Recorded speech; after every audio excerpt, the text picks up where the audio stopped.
بسم اللہ الرحمن الرحیم۔ شروع اللہ کے نام سے جو بڑا مہربان نہایت رحم والا ہے۔ دوسرا باب احکام کا، تیسرا باب منافقین کے متعلقہ، اور چوتھا مقام نبوت و رسالت کے متعلقہ ہے۔ محرمات کے باب میں اللہ تعالی نے یتیموں کے مال کی حرمت، اسی طرح مسلمان کا ایک دوسرے کا مال ناجائز طریقے سے کھانا، اس کی حرمت، اور اسی کے ساتھ ساتھ کچھ وہ رشتے الہ العالمین نے بیان فرمائے ہیں جن کے ساتھ کسی انسان کا نکاح کرنا حرام ہے۔ ان کا بیان چوتھے پارے کی آخری آیت سے شروع ہوتا ہے اور 5ویں پارے کی پہلی آیت میں ختم ہو جاتا ہے۔ الہ العالمین نے فرمایا حرمت علیکم امہاتکم، تم پر تمہاری مائیں حرام ہیں، ماں سے نکاح حرام۔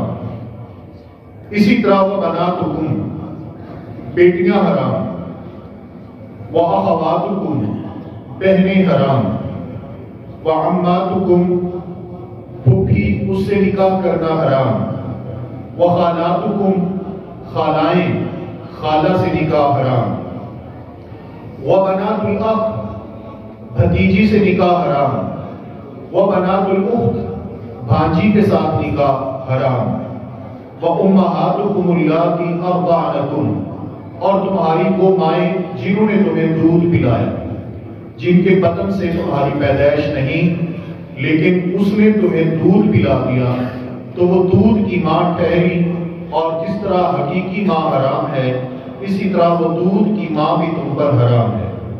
اور یہ بھی یاد رکھیں صرف وہ ماں ہی حرام نہیں ہوگی بلکہ جتنے اس کے ساتھ متعلقہ رشتے ہوں گے وہ بھی اس دودھ پینے والے پر حرام ہو جائیں گے۔ مطلب اس ماں کی آگے جتنی اولاد ہے وہ اس کے بھائی بن جائیں گے، بہنیں بن جائیں گی۔ اسی طرح اس دودھ پلانے والی کا شوہر وہ رضائی باپ بن جائے گا۔ دودھ پلانے والی کی بہنیں اور بھائی وہ اس کے ماموں اور خالائیں بن جائیں گی۔ تو یہ تمام کے تمام رشتے اس فرد کے لیے حرام ہو جائیں گے جو کسی ماں کا کسی عورت کا دودھ پیتا ہے۔ اسی طرح وَأَخَوَاتُكُم مِّنَ الرَّضَاعَةِ، اللہ تعالیٰ نے یہاں پر تعیین بھی فرما دی کہ تمہاری وہ بہنیں جو دودھ کی بنیاد پہ ہیں وہ بھی تم پر حرام۔ وَأُمَّهَاتُ نِسَائِكُمْ، اسی طرح تمہاری بیویوں کی مائیں تم پر حرام، جسے ساس کہا جاتا ہے۔ یہ رشتہ شریعت مبارکہ کے ہاں اتنا مقدس اور محترم رشتہ ہے کہ اس کو ماں کا مقام دیتے ہوئے اللہ تبارک و تعالیٰ نے انسان کے اوپر اس کے ساتھ نکاح حرام کر دیا ہے۔ لیکن آج غور کریں، اس رشتے کا انتہائی تمسخر اڑایا جاتا ہے، یعنی ساس والے رشتے کا تمسخر اڑایا جاتا ہے، اور خصوصاً جب یہ رشتہ عورت کے ساتھ منسلک ہے، یعنی ساس بہو، تو یہ رشتہ ایک ماں بیٹی کے روپ میں نہیں دکھایا جاتا بلکہ یوں کہنے کے جیسے پاکستان اور بھارت ہے اس انداز سے دکھایا جاتا ہے کہ ان کی جنگ ہی ختم نہیں ہوتی، اور باقاعدہ اس کے اوپر ٹاکس، اس کے اوپر فیچرز، اس کے اوپر ڈرامے، اس کے اوپر ویڈیوز، اس کے اوپر کہانیاں، یعنی ساس اور بہو کے اوپر کثرت کے ساتھ بنائی جاتی ہیں، لکھی جاتی ہیں، یعنی اتنا ہوا اس کو بنایا جاتا ہے اس رشتے کو۔ تو یاد رکھیں اس رشتے کو جو شکل شریعت مبارکہ نے دی ہے وہ ماں کی شکل دی ہے، تو ماں والی رحمت اور پیار ساس کے اندر ہونا چاہیے، اور بیٹے اور بیٹی والی شفقت داماد اور بہو کے اندر ہونی چاہیے۔ اسی طرح وَأَخَوَاتُكُم مِّنَ الرَّضَاعَةِ وَأُمَّهَاتُ نِسَائِكُمْ وَرَبَائِبُكُمُ اللَّاتِي فِي حُجُورِكُمْ، اور وہ ربیبہ جو تمہاری گود میں ہے۔ ربیبہ کسے کہتے ہیں؟ ایک عورت کا کہیں نکاح ہوا، وہاں سے بچی پیدا ہوئی، پھر اس کو عذر سے طلاق ہو گئی، اس نے آگے نکاح کر لیا۔ اب جس بندے نے آگے نکاح کیا اس بندے کے پاس جب یہ خاتون تشریف لائی اس کے نکاح میں، تو اس کے پاس وہ بیٹی بھی ہے جو پچھلے شوہر سے اس نے جنم دی تھی، وہ اس کے ساتھ آ گئی، اگلے بندے کی پرورش میں آ گئی، اس کے گھر آ گئی، تو فرمایا یہ بیٹی بھی اس شخص کے اوپر حرام ہے، اگرچہ اس کے نطفے سے نہیں، لیکن اس کی بیوی کی بیٹی ہے سابقہ گھر سے، اسے رقیبہ کہا اور اسے حرام قرار دیا، لیکن ایک شرط ہے یہاں پر، اور وہ یہ ہے اللہ کی دخلتم بہنہ، کہ نکاح کرنے کے بعد اگر اب یہ اگلا شوہر اس عورت کے ساتھ مباشرت کر لیتا ہے تو وہ بیٹی حرام ہے جو سابقہ گھر سے تھی، اور اگر مباشرت نہیں ہوئی، پہلی طلاق ہو گئی ہے، تو پھر اس لڑکی کے ساتھ نکاح جائز ہے۔ اسی طرح الہ العالمین نے فرمایا وَحَلَائِلُ أَبْنَائِكُمْ الَّذِينَ مِنْ أَصْلَابِكُمْ، تمہارے ان بیٹوں کی بیویاں جو تمہاری پشت سے ہیں، جو بیٹے یعنی حقیقی بیٹے، ان کی بیوی بھی تم پر حرام ہے، یعنی منہ بولا بیٹا اس کی بیوی، یا دودھ کا بیٹا اس کی بیوی، اس کا یہ حکم نہیں ہے۔ وَأَن تَجْمَعُوا بَيْنَ الْأُخْتَيْنِ، اسی طرح دو بہنوں کو بیک وقت جمع کرنا، بیک وقت دو بہنوں سے نکاح کرنا، یہ حرام ہے، اور رسول اللہ صلی اللہ علیہ وسلم کی حدیث نے فرمایا جیسے دو بہنوں سے بیک وقت نکاح حرام ہے، اسی طرح ایک خالہ اور بھانجی اسے بیک وقت نکاح میں اکٹھا کرنا، یا پھوپھی اور بھتیجی بیک وقت ان کا نکاح میں ہونا، یہ بھی حرام ہے اور یہ ناجائز ہے۔ اسی طرح الہ العالمین نے فرمایا وَالْمُحْصَنَاتُ مِنَ النِّسَاءِ إِلَّا مَا مَلَكَتْ أَيْمَانُكُمْ، 5ویں پارے کی پہلی آیت، وہ عورتیں جو شوہر والیاں ہیں یعنی شادی شدہ عورت، اس کے ساتھ بھی تمہارا نکاح حرام ہے۔ جس عورت کی پہلے سے شادی ہو چکی ہے اس کے ساتھ نکاح جائز نہیں ہے، اور اگر اس کو طلاق ہو گئی لیکن عدت میں ہے تو اس عورت کے ساتھ بھی نکاح جائز نہیں ہے جب تک کہ عدت ختم نہ ہو جائے۔ اسی طرح فرمایا إِلَّا مَا مَلَكَتْ أَيْمَانُكُمْ، ہاں ایک صورت ہے کہ وہ عورت جو شوہر والی ہے وہ کافر کی بیوی اور خود کافر ہے اور بطور لونڈی کو جنگ میں تمہارے ہاتھ آ گئی، تو اس صورت میں تم اس کے ساتھ خلوت و مباشرت کر سکتے ہو، رکھ سکتے ہو، اس کے علاوہ کوئی صورت نہیں۔ اسی طرح دوسرا باب اس پارہ میں وہ احکام کا باب ہے، اس میں الہ العالمین نے فرمایا الرجال قوامون علی النساء، حاکمیت مردوں کی ہے، گھر میں بھی، ریاست میں بھی، صوبے میں بھی حاکم کون ہوگا؟ مرد ہوگا، بما انفقوا، اس لیے کہ وہ خرچ کرتے ہیں، اور اس لیے کہ اللہ تبارک و تعالی نے انہیں ایک درجہ اور ایک رتبہ دیا ہے، اس بنیاد پہ حاکمیت مردوں کی، اور جس ایریے میں، جس ادارے میں، جس گھر کے اندر حاکمیت عورت کی ہوگی تو وہاں پر جو حالات ہیں وہ کبھی درست نہیں ہو سکتے، معاملات درست نہیں ہو سکتے، بچوں کی تربیت درست نہیں ہو سکتی، اخلاقی بگاڑ پیدا ہو جائے گا، اس لیے معاملات مردوں کے کنٹرول میں ہونے چاہیے۔ رسول اللہ صلی اللہ علیہ وآلہ وسلم کی حدیث مبارکہ آپ نے فرمایا، رسول اللہ صلی اللہ علیہ وسلم کو علم ہوا کہ کسرا یعنی ایران کا بادشاہ ہلاک ہو گیا، مر گیا۔ نبی پاک صلی اللہ علیہ وسلم نے فرمایا کہ جب وہ مر گیا تو اب ایران والوں نے کس کو حاکم بنایا ہے؟ رسول اللہ صلی اللہ علیہ وسلم کے صحابہ نے فرمایا کہ انہوں نے کسرا کی بیٹی کو حاکم بنایا۔ نبی کائنات صلی اللہ علیہ وسلم نے فرمایا کہ اب ان کی بربادی قریب ہے، کیوں؟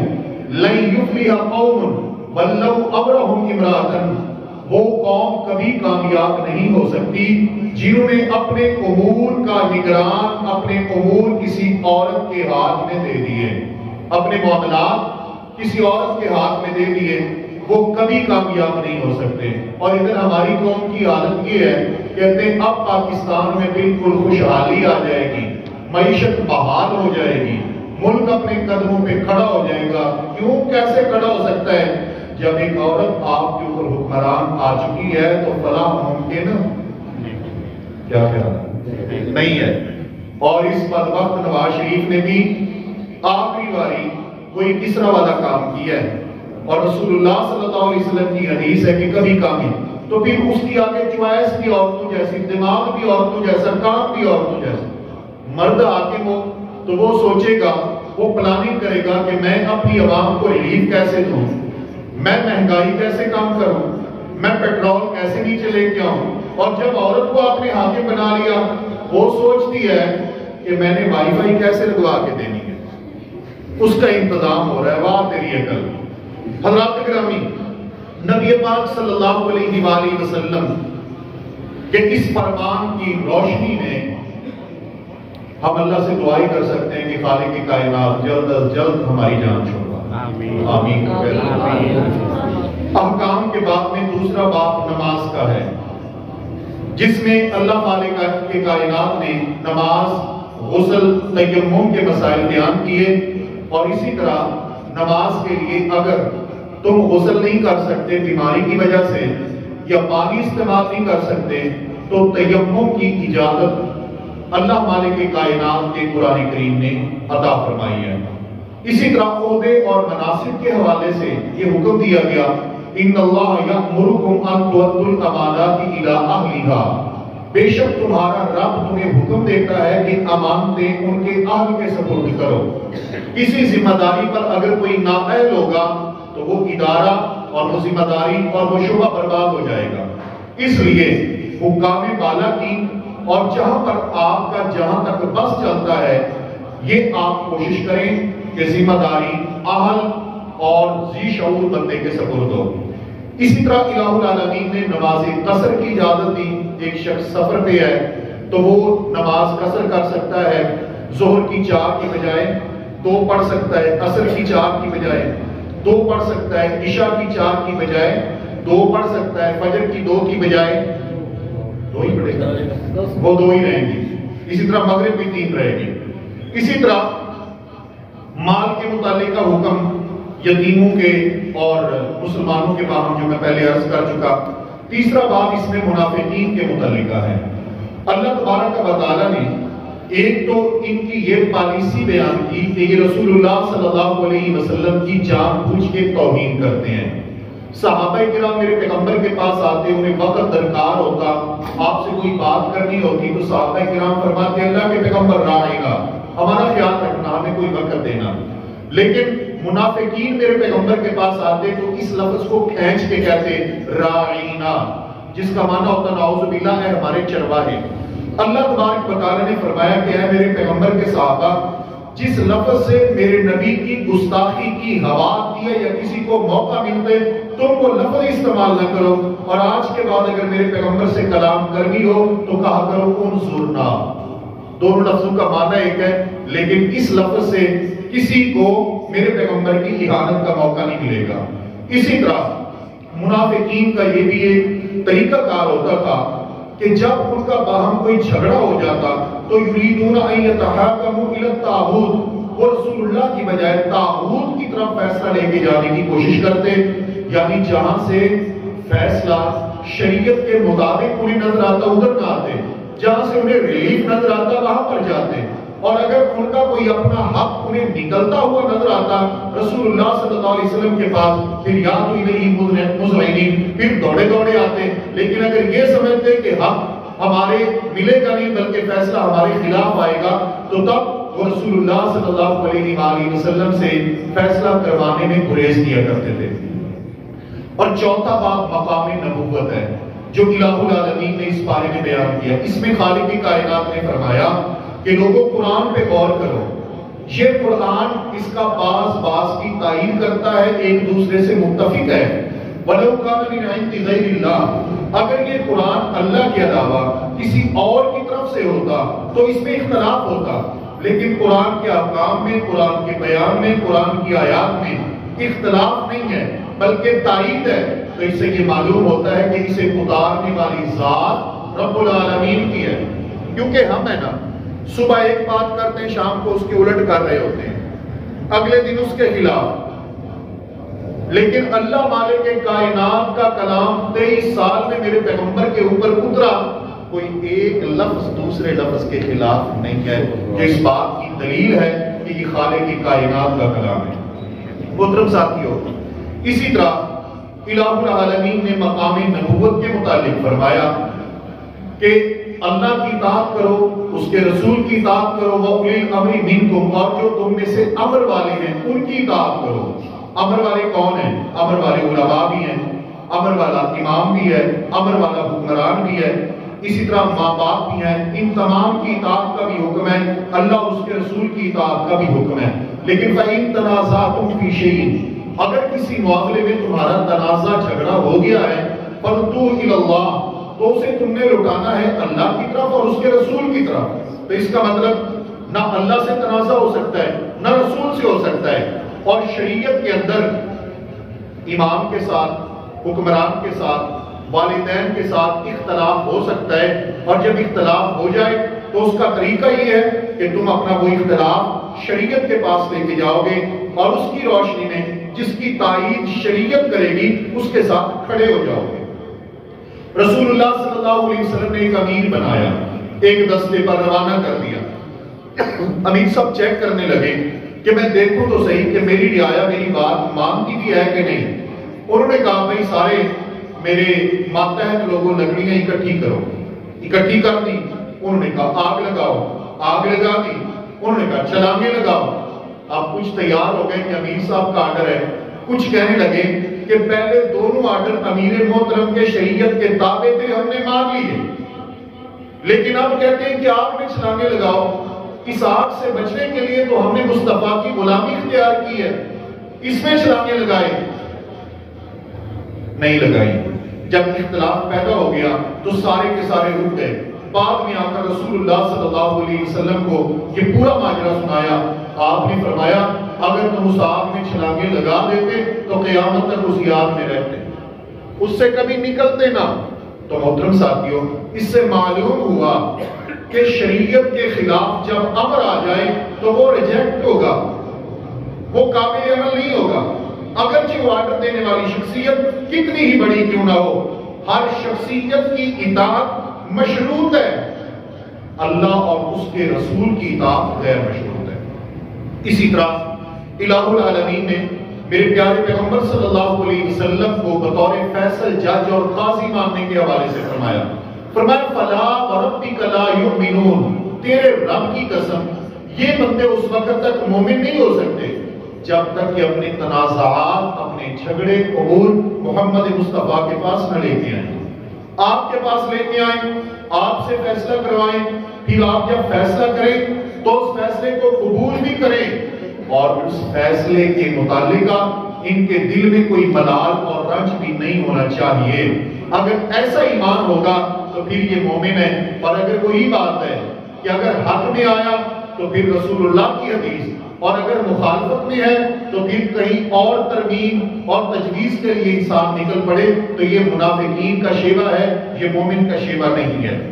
اور محترم ساتھیوں، مالک کائنات نے فرمایا وَمَن يُشَاقِقِ الرَّسُولَ، منصب نبوت و امامت کا بیان کہ جو میرے رسول کی مخالفت کرے گا اور اہل ایمان کے راستے کے علاوہ کوئی اور راستہ اپنائے گا، پیغمبر کے فیصلے پہ نہیں آئے گا، تو نولی ما تولا، ہم اس کو ڈھیل دیتے جائیں گے، جدھر یہ جائے گا رسی ڈھیلی ہوتی جائے گی، ونصلہ جہنم، اور پھر آخر اس کا ٹھکانہ جہنم ہوگا۔ یہ مقام نبوت و رسالت کی اللہ تعالیٰ نے اس بارے میں بیان کیا۔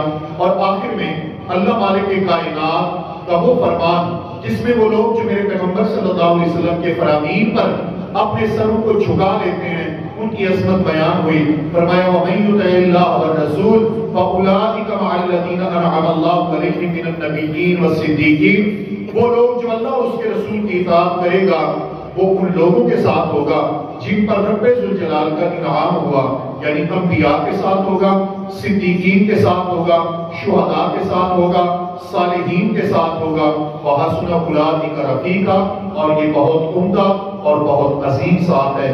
اللہ تعالی ہمیں عطا فرمائے، آمین ثم آمین۔ وَأَقُولُ قَوْلِي هَٰذَا وَأَسْتَغْفِرُ اللَّهَ لِي وَلَكُمْ وَلِسَائِرِ